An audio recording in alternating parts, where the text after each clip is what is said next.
Hey Libra, Lord of Peace Restored is your significator tonight. This is the Two of Swords in the Hermetic Tarot.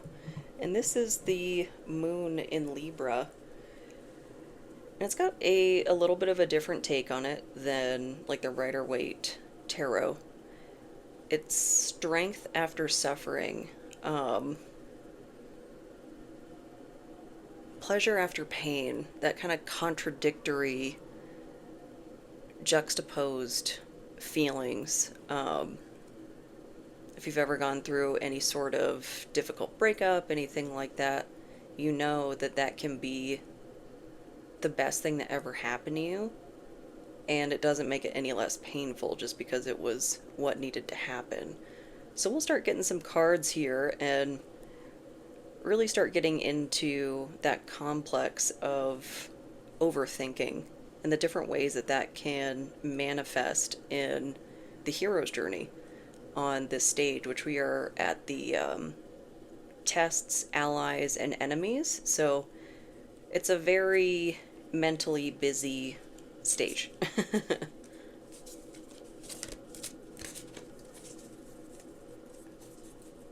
And we're picking up off of that last shorter reading that I had done about distraction. It kind of felt connected to this theme in a way. And that was like overlooking something.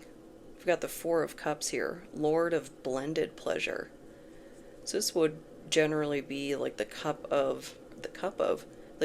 of apathy.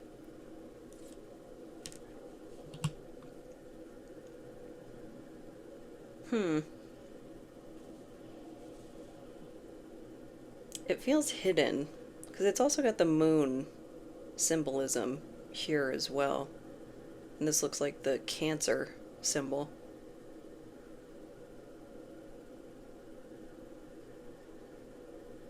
But like a temptation. And that,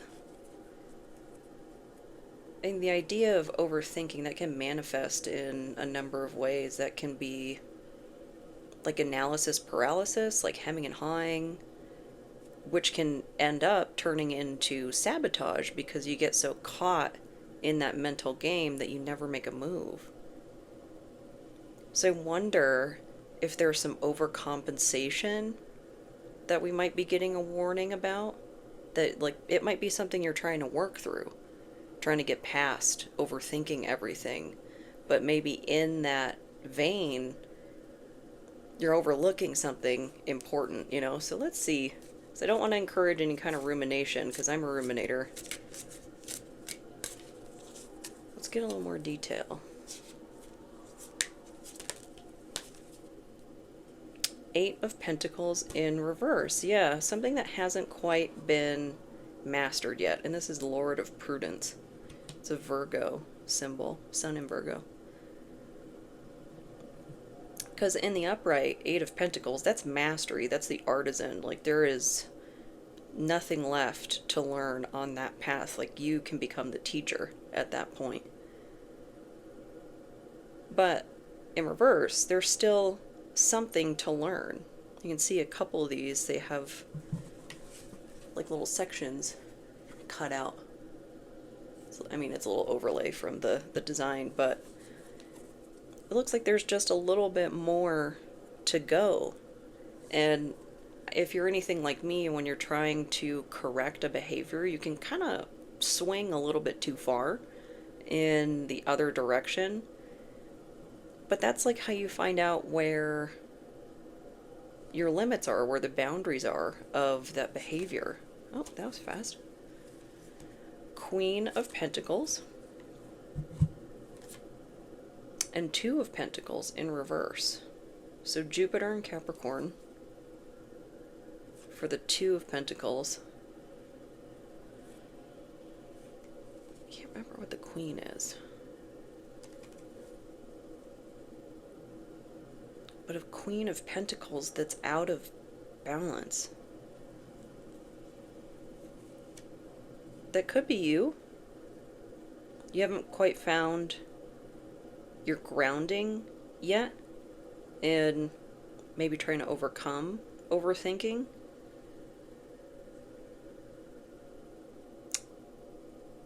And there is like an air of vulnerability here that not having mastered a skill that like leaves a blind spot potentially, you know? And it's not like no shade, of course. It's just while you're learning to manage a behavior, it's tough. But let's see if we can dig down a little bit. This is the Oracle of a Radiant Sun.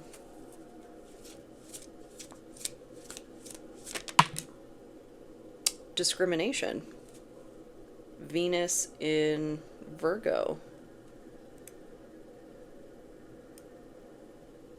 I think I'm going to need more detail on that.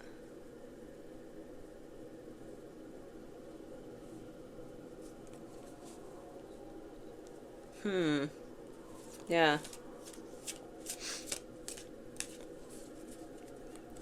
There's a lot of butterflies in this card, though, so that's like transformation.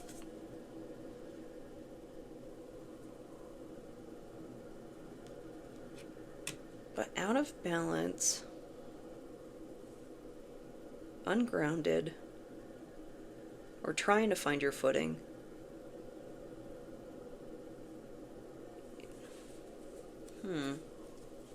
This one has me a little stumped. Bluff in reverse. Jupiter in Gemini. I think that's just a figurine, but we'll go ahead and cover them up. Somebody was not bluffing.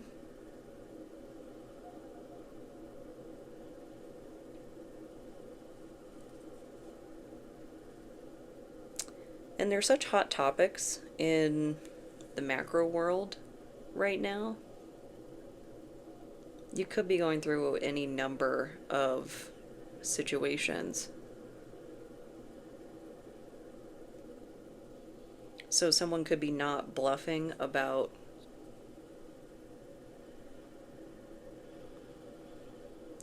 discriminating against you, or that you were being discriminated against, something like that. I'm trying to fit this in with Venus in Virgo.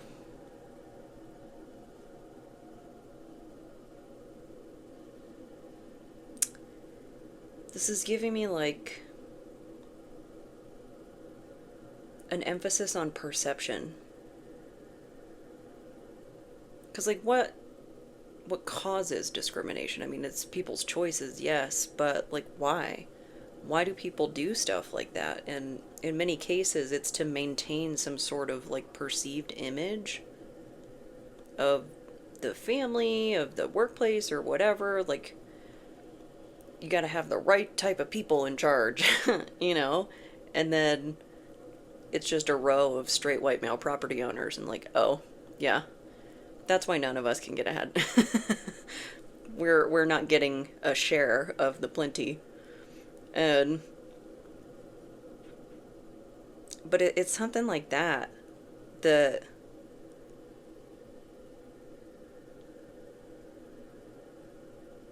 there's this front, not even a front, because they're not bluffing. It's almost like nobody's saying it, but you don't need to read between the lines. Like, it's just obvious from looking at it. Like, you look at the row of whatever people who have been in charge in the past, and it's all people from the exact same demographic, and then one person in recent years that's different. Like, so it took laws for your organization to start doing the right thing, because clearly, like, the values that you have held this whole time is that only people that look the same are in charge. But I want to know more about this situation, because we've got the Lord of Blended Pleasure and the Lord of Prudence. Yeah, I need more. What is this not bluff?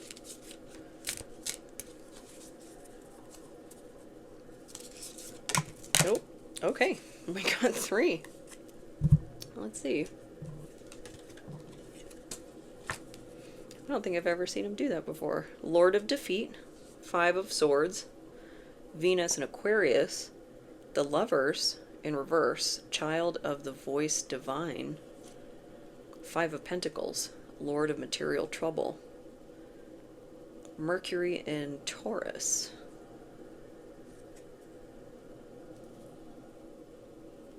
Well, 2 5s, that points to a lot of conflict, and I mean, the Lovers, you don't necessarily need to take that in the romantic sense, but it's a conflict between people. And the Lovers is a Gemini card, so like 2 halves. So it can be like a couple, but it can also be like a business partner, something like that. Maybe you're running a business with somebody and there's some sort of conflict in between. An example just came to mind. It was an ex of mine when we were living together. He got real uppity about making like $1 more an hour than me. Like, he was in charge, like all the decisions were his and this and that, and I was expected not only to work full time and be in school, but to be doing the housework, all because he like made $1 more an hour than me. And this kind of behavior, like, it doesn't start until you're trapped. It doesn't start until you have no escape. So something, I need another, something you're having a hard time getting out of. Is that where the overthinking is coming from? Like, you might be in analysis paralysis because of how difficult this situation is. Because it can often feel like there is no escape. And it might be the case that there's no escape right now. And I know if you're going through one of these situations, you've probably felt the, I am so sick of people telling me to, like, why didn't you just leave? Or why don't you just go? Why don't you get out? You need to have the ability to. And there are next to no financial, like, relief funds for people that need to leave right now and have dependents, including pets, to think about. Yeah, we've got the Chariot in reverse. So, restricted movement. It's another Cancer card. Lord of the Triumph of Light. And, I mean, I know these bars, like, they go to a canopy on the Chariot, but I'm getting prison from that because of the reverse. Like, imprisonment. And it might not be literal imprisonment, because it's another one of those things, if you've never been in that situation, you don't fully grasp the mental cage that follows you everywhere you go. And I would encourage anyone who may be going through something like this, start forming an escape plan. You do not owe anybody who's putting you through something like this the, what is it, decorum of, like, breaking up with them in person. Get out, break up with them after you're safe. That's just, yeah, if they're restricting your movement somehow, like financially, controlling the finances, controlling the social perception, you know, that communal narcissism sort of stuff, that person is not safe. That is not a safe person. And unfortunately, things can very well escalate to a physical nature. Even if they're not doing it right now, that kind of controlling behavior, that's a red flag.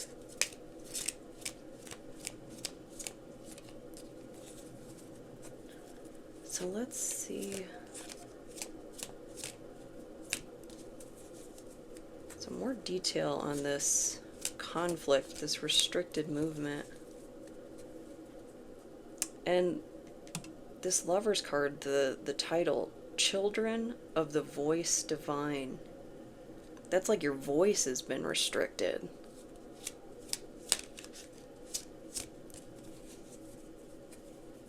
That's very... Yeah, because this person's chained. They're chained to this boulder, and one person is slaying like a snake creature.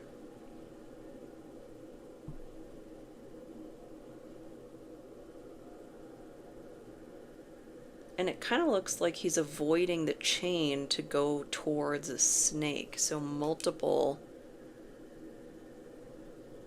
It's like being stuck in a situation where you can only deal with the closest alligator, if you've ever heard that phrase before.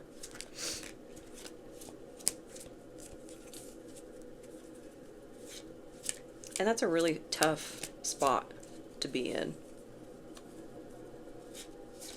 And so many people just say the most dismissive things and fail to realize like how much of their advice comes from a privileged place.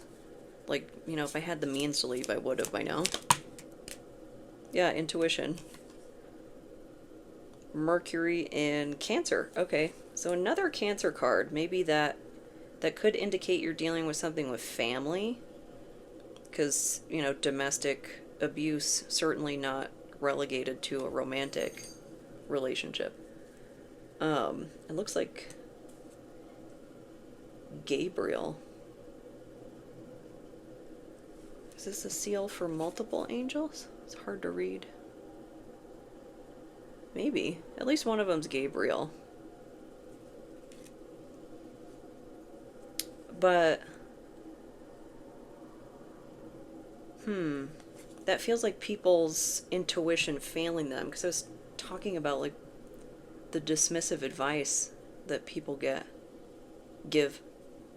Both, I guess. But so many of the things I hear people say in reference to people who have or are going through traumatic situations, whatever the context is,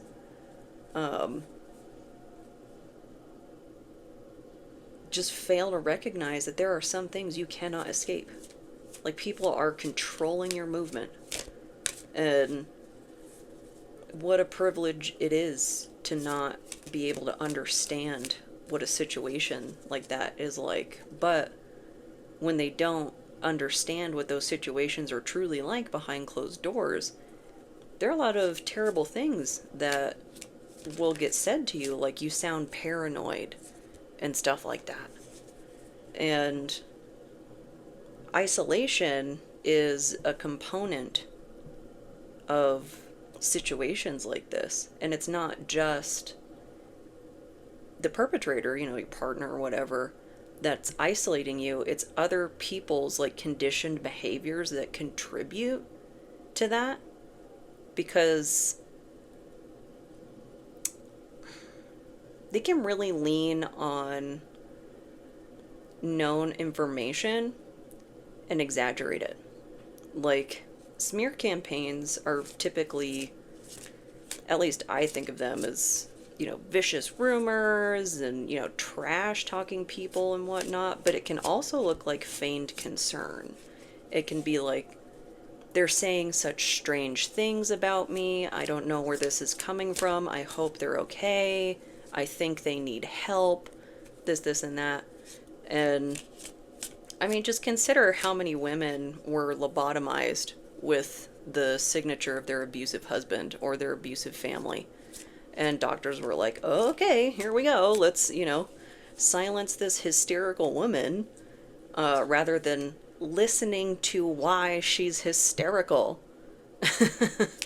And people have not evolved really at all, unfortunately, since the 30s. It's like that example that I was giving, like, oh, you need a law to tell you that only one demographic should not be in charge? Like, you're telling on yourself. So we've got vision, Sun in Pisces, influence, Mercury in Libra, and empathy, Moon in Pisces. There's a lot of Pisces all of a sudden. Another water sign, though, with the Cancer.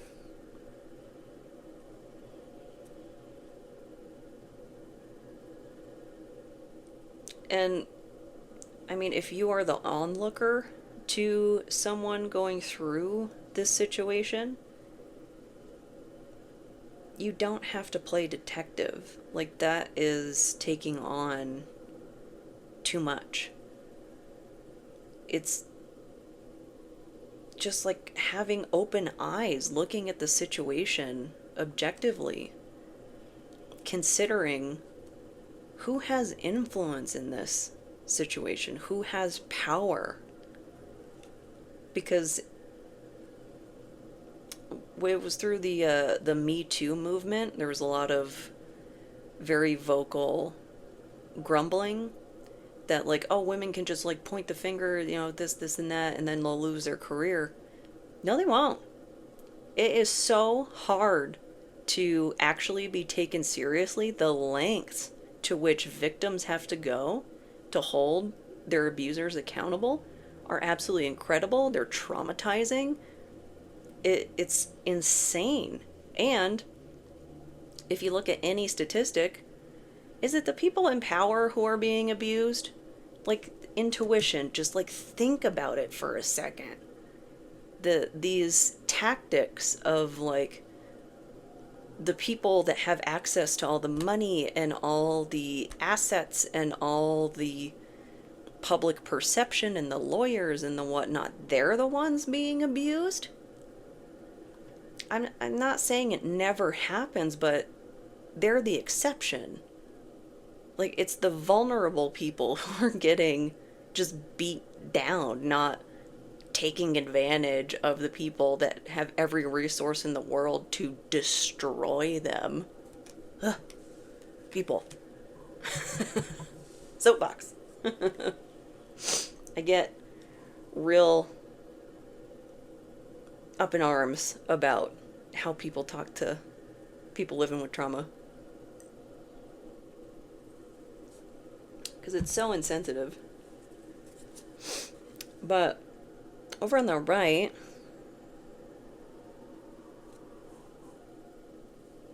I wonder, where's this conflict headed? Oh. We've got the Sun in reverse.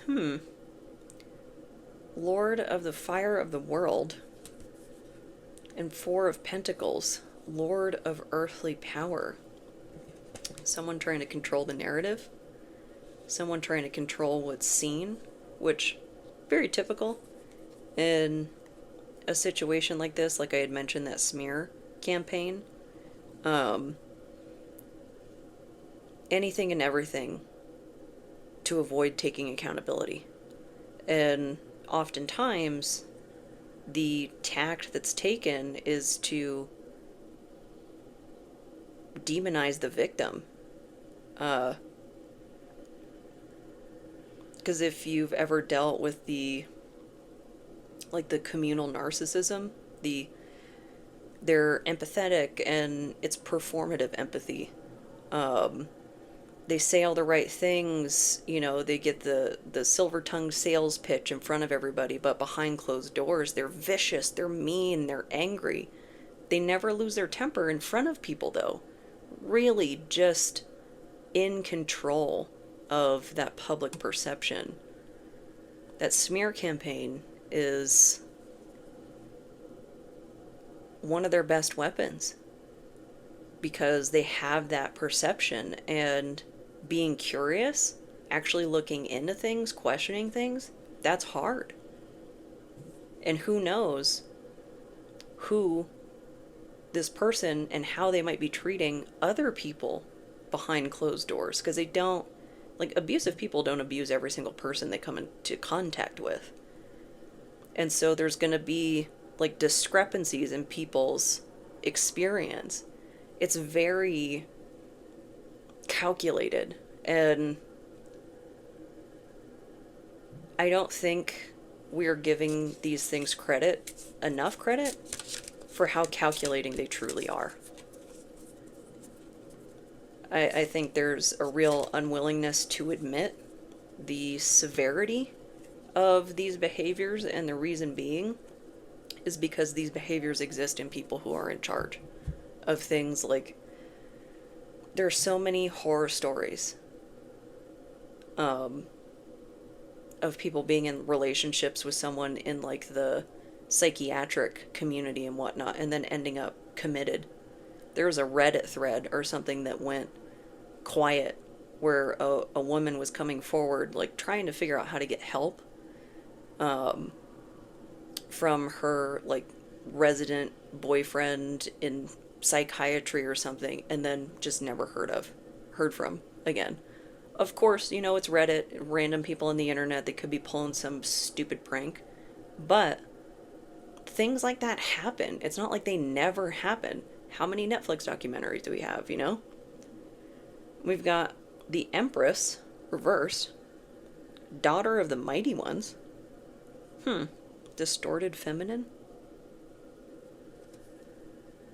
And the Hierophant, magus of the eternal gods. So Taurus and Taurus. But in reverse, this is like distorted Taurus energy. And then the Hierophant would be like the righteous. But it's like the institution that's backing the Empress. It's like that example that I was saying, that Reddit thread.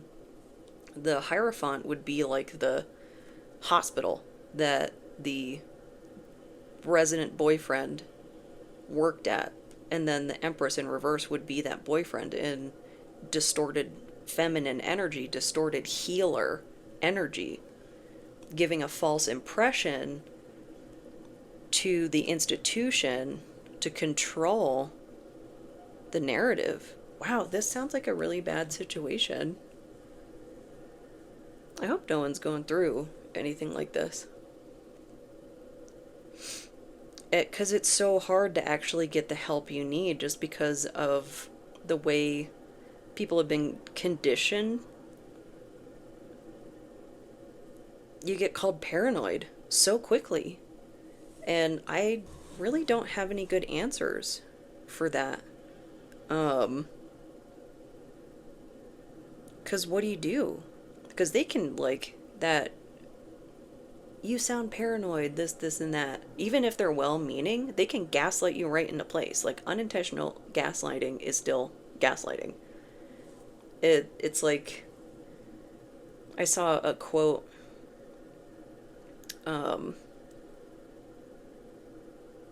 behind every repeat abuser is an enabler asking the victim to forgive.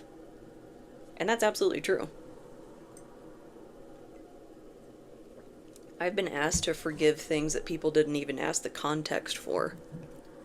And then, of course, if they had it, it would be a horrified, like, oh, I didn't know. Like, yeah, you didn't ask either. Like, you didn't put in any effort into understanding the severity of my experience with this individual.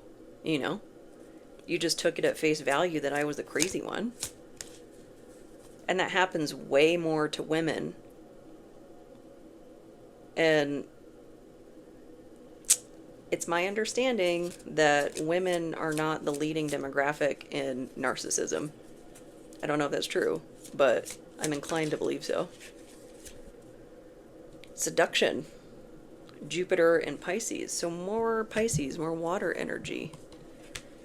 Maybe that's the combatant here to the overthinking, because the swords energy, that's mental energy, that's air, getting into your feelings might anchor you down to the ground. That recognizing that no, this is true, the feeling, like being in touch with what you're feeling, and that does an interaction with this person make it feel like I just surprised a saber-toothed tiger? If so, what's going on? Like what happened? Like why would a meeting, or a date make you feel that way? That's a pretty big question to ask yourself. Yeah, quarrel. And this was like, it seemed determined on coming out. Mars and Cancer, so more Cancer, wow. A battle. And that could be a battle for the narrative?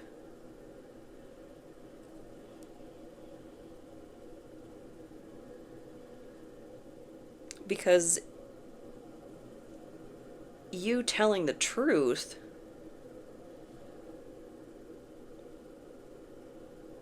I mean, that's all you can do. You can't make people believe you. If they choose not to believe the truth, or they get the wool pulled over their eyes, or like whatever the situation is, they fall to their social conditioning, their expectations, then that might leave you in a really bad position, but there's not much you can do about that. You just have to fight the fight, because, I mean, if you don't fight the fight at all, then they win. That's like, what do you say, the shoot your shot, and if you don't, like, you're guaranteeing an outcome.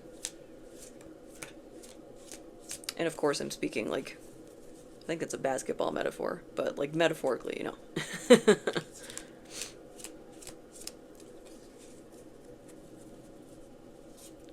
coral. Seduction.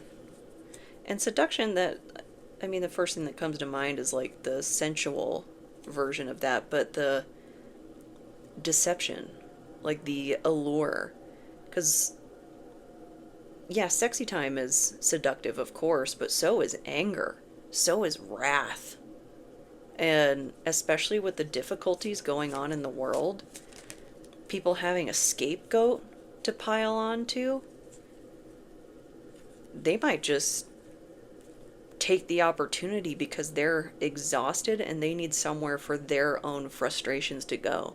Not saying that it makes it okay, it absolutely does not mean that's excusable behavior. They need to get it together.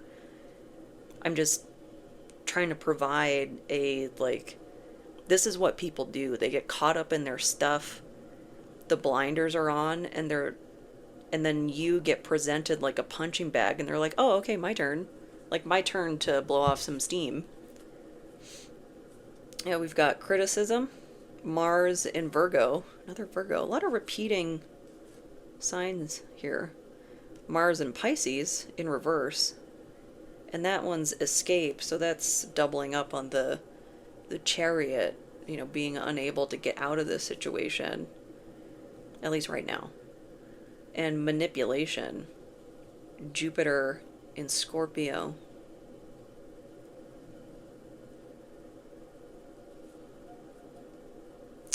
And criticism can be used as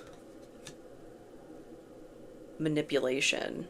It can be like a scare tactic. Like if someone is normally kind of mild-mannered, whatnot, and then they, pop their lid or something and say something really critical of you and come at you, and then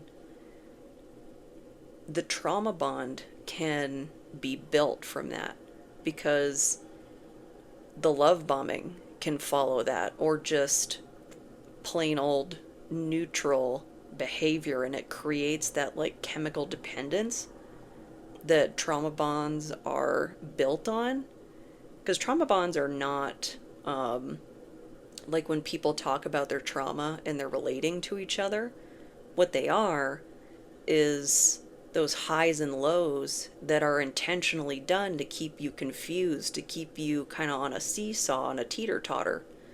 And you can never really get full footing either way in that this person is good for me or this person is bad for me. It's a constant guessing game, and it keeps you in that overthinking, and it keeps your mind really busy, and then you stay stuck. You're too, like, mentally occupied to make a plan to leave, to recall your self-worth and go up against this person, be like, hey, this is garbage, like the way that you're treating me, this is not okay. And I think with all the things I'm saying too, it is also pertinent to mention I am not a professional. I'm speaking from life experience, just the things I've gone through. But let's get some advice, because these are really difficult situations. And the hardest part about leaving my abusive relationship was not having the finances to do so. That's what kept me in place for so long. Oh, 10 of Cups, Lord of perfected success. Ooh, and 7 of Swords, Lord of unstable effort. Interesting. I feel like this is pulling back to the distraction because of, like, ooh, 10 of Cups, like, wee, yay. But then it was 7 of Swords in the background. So maybe you have left. And also, if this person, whatever the context is, has gotten wind that you're trying to get out, I'm not saying that's the end of the road. That it's totally butchered your ability to get out of a situation. On average, it takes like 7 tries to get out of an abusive relationship. I think it's something like that. But it's because of those trauma bonds, those push and pulls, the deceptive nature of the future faking, of the, well, I'm gonna,'s, the I promise I will's, like, I'll go to rehab, I'll go to this, that, and the other. No. If you have reached the decision that you need to leave, leave. And in the less extreme circumstances where this person isn't, like, physically dangerous, but say they're manipulative or something. You know, I don't know you personally, but I'm going to go ahead and give you permission to break up with them after your stuff is out. I think people put a lot of emphasis on, like, doing the right thing and meh, meh, meh, to someone who is not doing that for you. Like, there's a expectation of taking the high road that's placed on the victim, and that keeps you in place, that gaslights you into place. And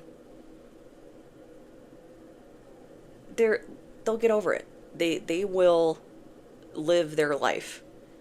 If you gotta send them the lengthy paragraph message via text message and then block, do that. If this situation is harming your physical, your mental, your emotional, your any kind of health, whatever you need to do to leave, that's the right thing to do. And I stand by it. You know, I know things like kiddos and whatnot are, of course, going to make that more complicated. So that's going to be a case-by-case basis. And I don't have kids, so I don't know what that is like. But you have to keep yourself safe, especially for your kiddos, because then you can protect them.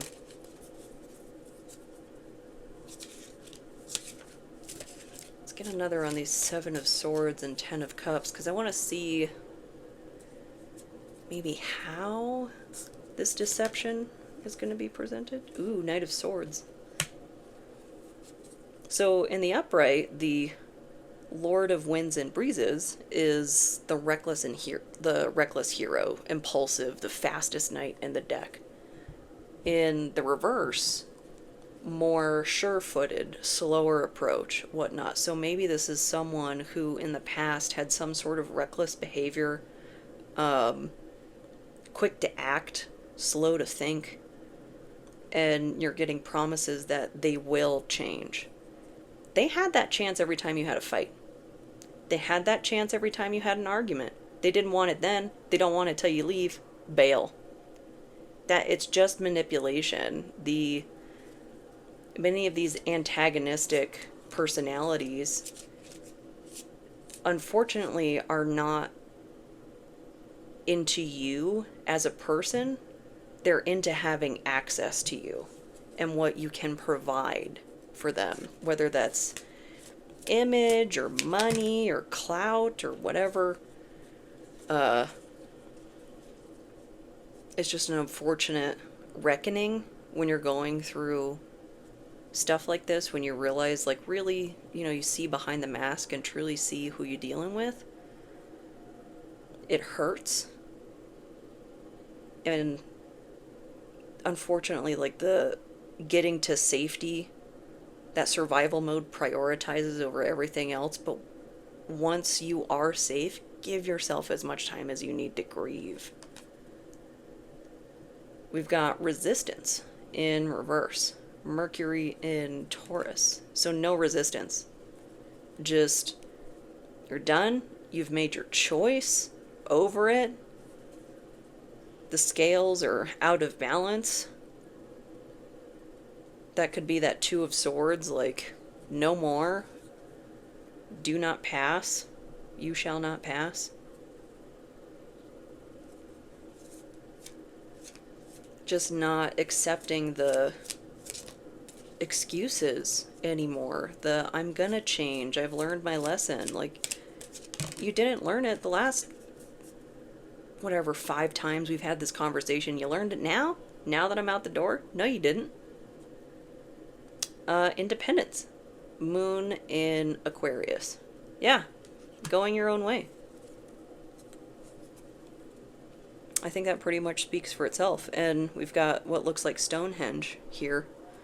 So maybe you'll do some traveling after you go your own way, It's good to get a change of scenery, a change of pace. You want to let the dust settle and all that. But give yourself a break. Because this looks like a very sad moon. That might be how you're feeling.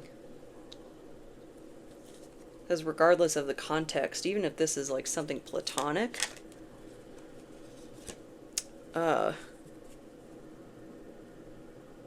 because friends can be abusive too. It's the wildest things how people will act like they got control over you. And it hurts.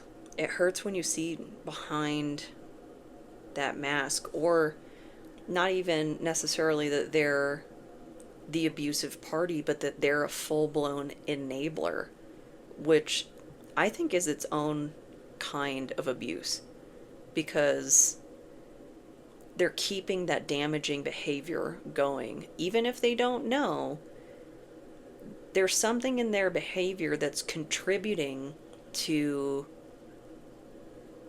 things we know are bad. And you don't know what you don't know, and you know what you know. But at a certain point, we have got to hold grown adults accountable for, like, okay, you've been functioning in the world for like 40 years now, you've been paying your taxes, you've been paying your rent and whatnot, but you just like took this at face value? Like, this person that used to be outgoing and wanted to hang out with everybody is suddenly like withdrawn, and you just didn't do anything? I don't know. We've got adaptability. Moon in Gemini. So a lot of moon too. A lot of hidden. Another tricky deal with these situations is how much of it is hidden. And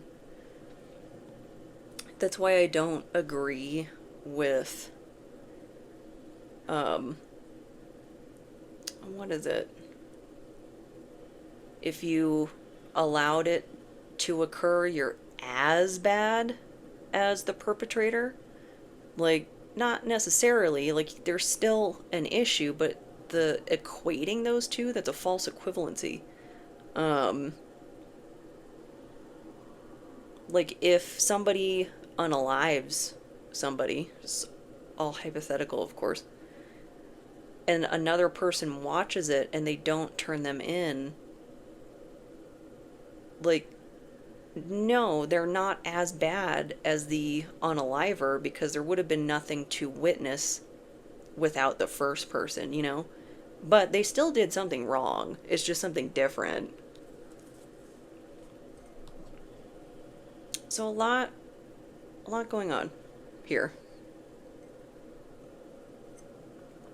And I don't know if those are just the examples that are coming up because it's Domestic Violence Awareness Month, so I've got a lot of that on my mind, a lot of it's in my feed, you know.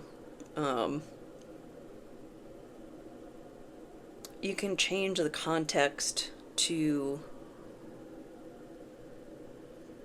how it fits for your story. And again, within that hero's journey format of the tests, allies, and enemies, because this stage is all about figuring out who you can and can't trust and testing your commitment to the journey forward. And of course, I'm not saying that abuse is a test. Like, I don't want to diminish anything. It's just, you will be tested if you find yourself in a situation like this in ways that you cannot imagine, and that people will congratulate you on, and they will praise you for your resilience, when really it was a failure of support is why you had to go through all that. And it sucks. It sucks having to just grin and bear it when you just don't have the words, because you might end up popping somebody, you know? Just like a good pop to the jaw would make me feel a lot better about what you're saying right now. And maybe it would make you think about, like, how callous you speak towards victims. And that's not a dirty word. I think I've said that on the channel before. But everybody wants to go right to the survivor, the resiliency, and like the other option was me ending up unalive. That, not exactly a choice. Watch The Matrix. Learn about choice. That was actually an example I had written down in my notes. The third movie, when the Oracle talks about making the same choice twice, knowing the cost. So that kind of goes back to the takes like 7 times to leave. The absolute strength of people in abusive situations. People don't realize how much we suffer. And then we sit there and get praised for suffering when it was a lack of help, a lack of belief. Quicksilver. Looks like Capricorn? At least Mercury. I'm gonna get the book here. And this is the Alchemy deck by Kim Krans, The Wild Unknown. Let's see. Quicksilver.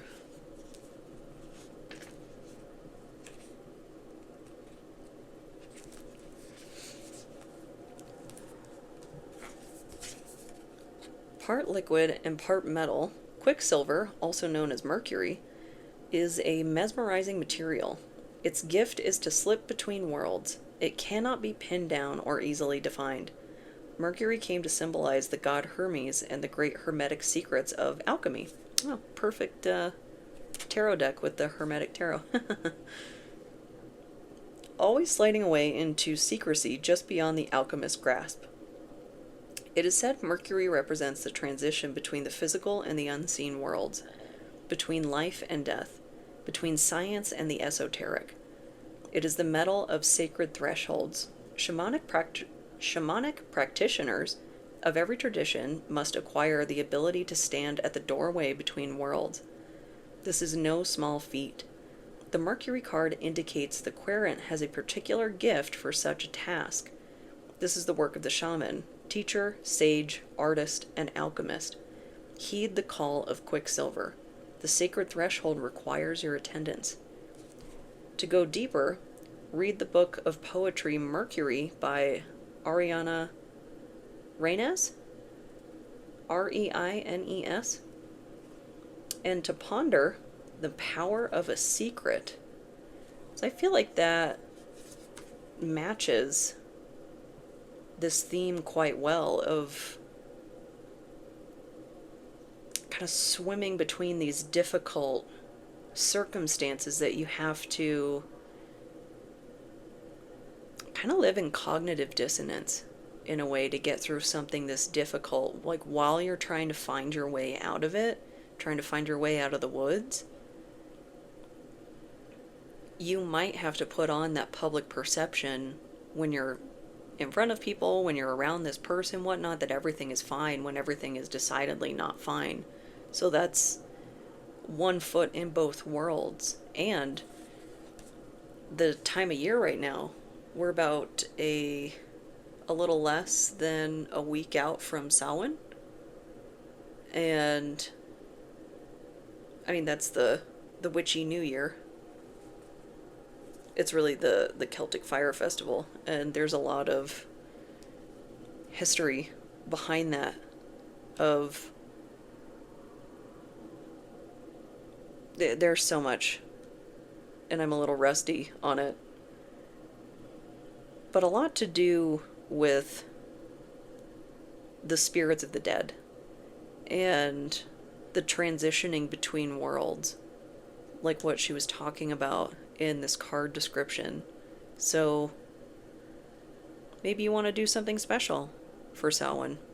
It could be your first big holiday in your new place, for all I know. Who knows? You know, make yourself something special if you're able to. And even if you're not, make yourself something. Do something to go with a white one.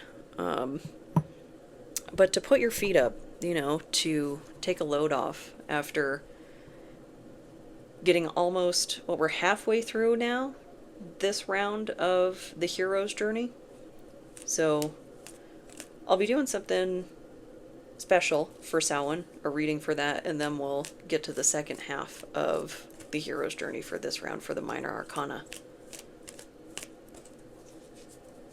And this tests an allies and enemies stage is very mentally heavy. I think that fits well for Libra. And people's nature will show itself. It's really difficult to get into that mode of detachment, but I would encourage you to practice the art of detachment.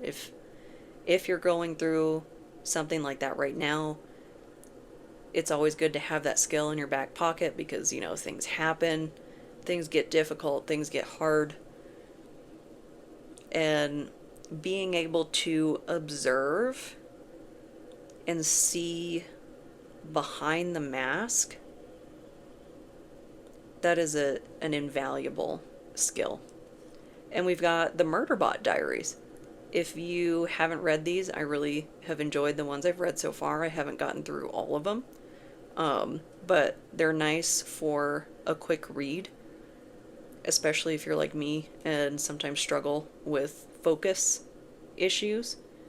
I like to have shorter books around and available for when I need that sense of accomplishment when I'm getting a little frustrated about, like, okay, I'm not finishing the books that I'm starting. Maybe I need to try something a little bit shorter. And they are funny. They are really enjoyable. Interesting perspective, too, on what it would like to be suddenly sentient. But overall, I hope this helps. I hope this resonates. I mean, I kind of don't. But if it does, I hope it helps. And I'll see you next time. Thanks so much.